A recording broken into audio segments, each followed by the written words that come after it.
अमचन music की शानदार प्रस्तुति।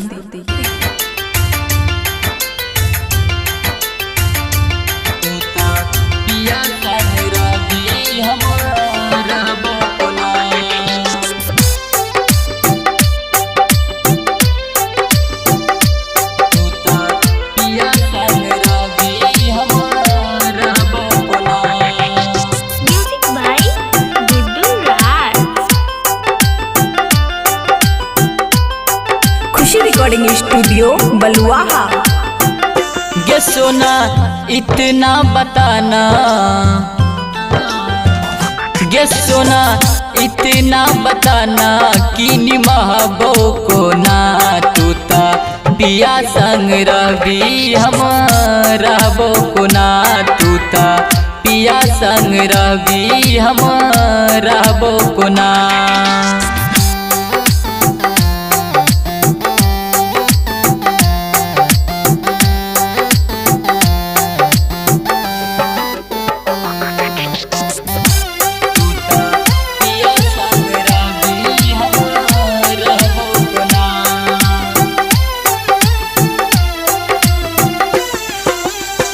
मारा बाप ठल छी एने बहे छोलोर गे परलो सिनूर तू ता चल जैबी भोर गे।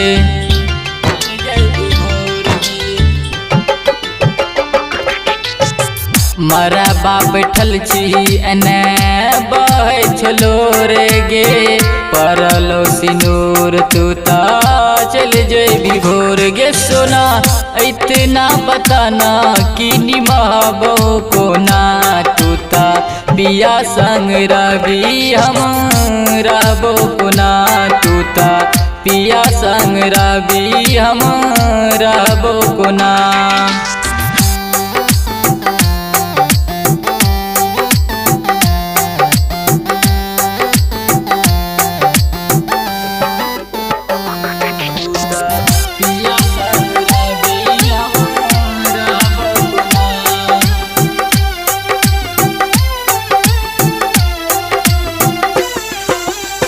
मिले जे रही दिल सा जाय नहीं छो सीने गे लव यू लालू कहू आबो न नींद गे।